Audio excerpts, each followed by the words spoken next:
giant Ymir. Now, I get the feeling that a lot of this may be propaganda by the gods, and Snorri probably heard the stories firsthand, but it had been 100 years since the iconoclasm of Norse culture. So, I honestly think that there might be some stuff wrong. But as the book goes on, you've got a few mention of light elves and dark elves, but not many. And I'm like, you get to know Loki, and it gives you a lot of names that are really hard to remember. Trust me, I tried. Anywho, they call the gods, well, they're a bit loose about the definition of a god. As far as I could tell, a god was just a being who wanted to achieve good, who had cosmic power. That's as far as I could tell anyway.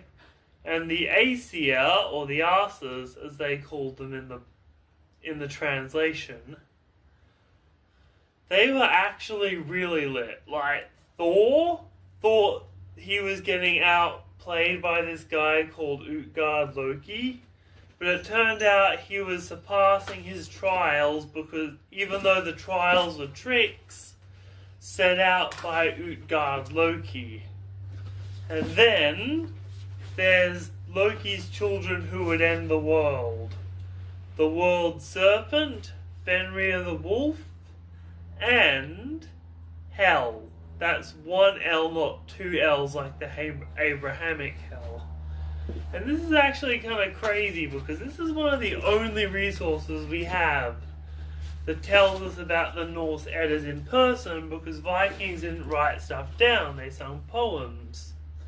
Well, I say Viking, but it would be Norseman or Scandinavian, unless they were professional pillagers. Just want to make that clear.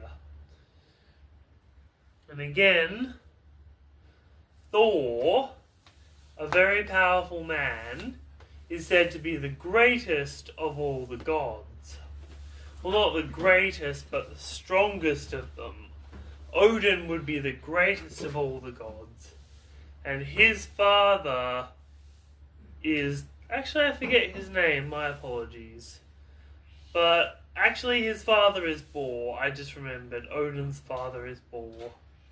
And what goes into so much detail about all the gods and demigods and all that you just can't help but turn the next page, because it does it in such an entertaining way. We are nerds.